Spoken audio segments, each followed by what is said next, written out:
وہ موت کی تکلیف میں ہے، زندگی موت کی جنگ لڑ رہی ہے، 3 دن ہو گئے، نہ تو اس نے کچھ کھایا نہ کچھ پیا، ہم اس کے مرنے کی دعائیں مانگ رہے ہیں۔ آج اسے بیوی کے حوصلے کی اشد ضرورت تھی، بیوی کے سہارے کی اشد ضرورت تھی۔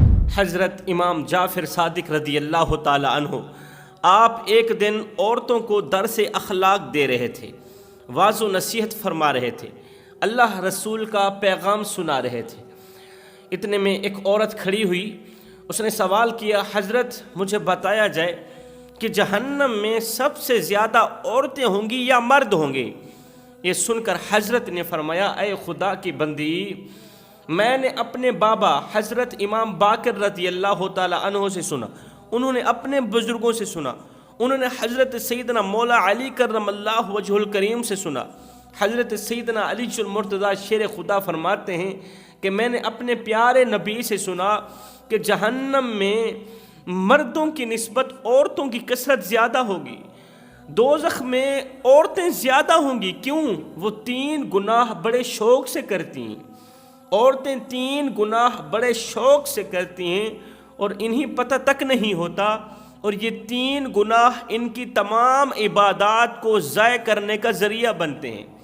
یہ 3 گناہ ان کی تمام نیکیوں کو کھا رہے ہوتے ہیں، ان کی تمام عبادات ضائع کر رہے ہوتے ہیں۔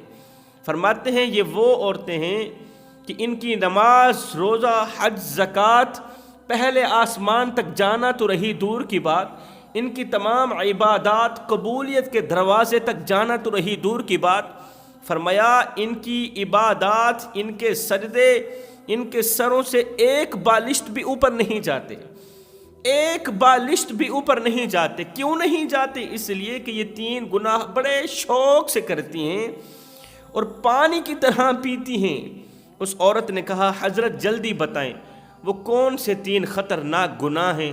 یہ سن کر حضرت سیدنا امام جعفر صادق نے فرمایا وہ شوہر جو بیوی کے دردوں کو اپنے درد سمجھتا رہا، بیوی کے دکھڑوں کو اپنے دکھڑے سمجھتا رہا، بیوی کے بخار کو اپنا بخار سمجھتا رہا، اپنے منہ سے نوالے نکال کر بیوی کے منہ میں ڈالتا رہا، اپنی تمام خواہشات مٹی میں دفن کر کے اس نے بیوی کے ہر ایک خواہش پوری کی۔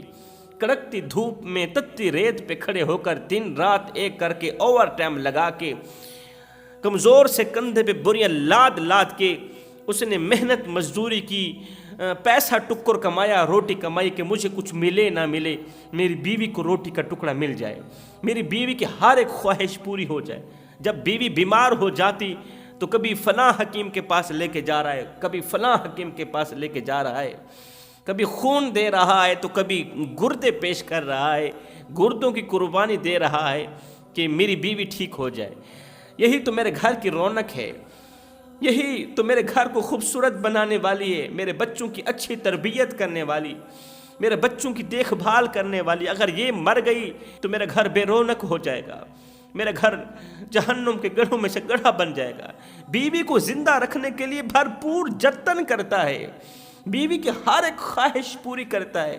بیوی نے جو چاہا اس نے وہی کیا، بیوی نے جو مانگا اس نے دیا، بیوی نے جو پہنا اس نے خرید کر دیا۔ اپنی ساری زندگی بیوی کے نام قربان کر دی، اپنی طاقت، اپنے اندر کی قوت بیوی کے نام قربان کر دی، اپنی جوانی بیوی کے نام قربان کر دی۔ لیکن اللہ کا کرنا ایسا ہوا، ایک دم ملک کی صورتحال خراب ہوئی، ایک دم زمانے نے آ گھیرا، زمانے کی تنگیوں نے آ گھیرا، غربت نے آ گھیرا، غربت نے اسے اپنی لپیٹ میں لے لیا، غربت نے اسے اپنی دلدل میں پھنسا دیا۔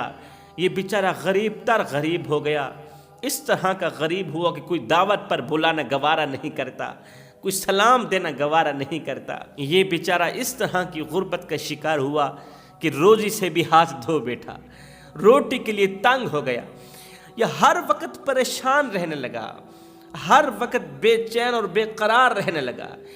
یہ وہ وقت تھا، یہ وہ مرحلہ تھا، اسے کسی ایسے شخص کی ضرورت تھی کہ کوئی اسے حوصلہ دیتا، کوئی اس کے دکھڑے سنتا، کوئی اس کے درد سنتا، کوئی اس کا سہارا بنتا۔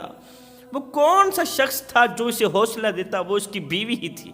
آج اسے بیوی کے حوصلے کی اشد ضرورت تھی۔ بیوی کے سہارے کی اشد ضرورت تھی، لیکن ہائے ہائے قسمت، بجائے سہارا دینے کے، بجائے حوصلہ دینے کے، بیوی نے ایک ایسا جملہ بولا کہ ساری زندگی کی محنت پر پانی پھیر دیا۔ جب اسے حوصلے کی ضرورت تھی تو بجائے حوصلہ دینے کے، بجائے شوہر کا سہارا بننے کے، بیوی نے کہا میں نے تم میں کبھی کوئی بھلائی نہیں دیکھی، میں نے تم میں کبھی کوئی اچھائی نہیں دیکھی، میں جب سے آئی ہوں دکھوں کی زندگی گزار رہی ہوں، پریشانیوں والی زندگی گزار رہی ہوں۔ ہائے وہ بیوی جب شوہر مالدار تھا تو ہزاروں نعمتوں کی بارش برساتا رہا، آج بیچارہ غربت کا شکار ہی کیا ہوا، آج بیچارہ غریب ہی کیا ہوا کہ وہ بیوی بجائے سہارا بننے کے آج کہنے لگی کہ میں نے تم میں کبھی کوئی بھلائی نہیں دیکھی، اس گھر میں مجھے ملا ہی کیا ہے، دکھ درد مصیبتیں تکلیفیں، دکھوں کے علاوہ تو کچھ نہیں ملا۔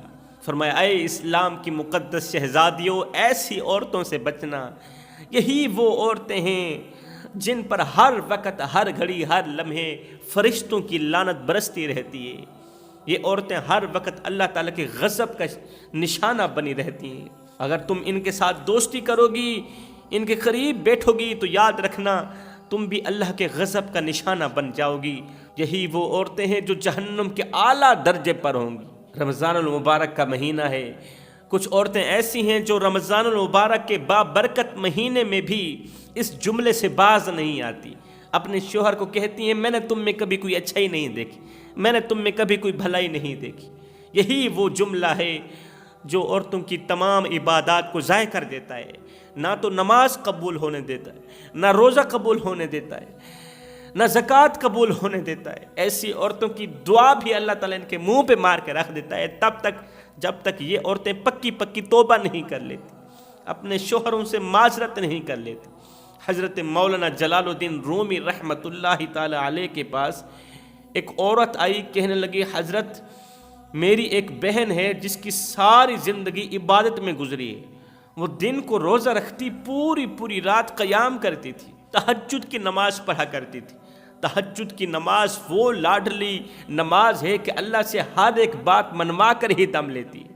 تہجد کے سجدے مقدر والوں کو نصیب ہوتے ہیں، قسمت کے سکندر لوگوں کو تہجد کے سجدے نصیب ہوتے ہیں۔ میری بہن تھی جو خوبصورت تھی، حسین و جمیل تھی، جس قدر وہ خوبصورت تھی اس سے کہیں زیادہ وہ نیک سیرت تھی، عبادت گزار تھی، اس کا اخلاق اچھا تھا، اس کا بولنا اچھا تھا، اس کا اٹھنا بیٹھنا اچھا تھا۔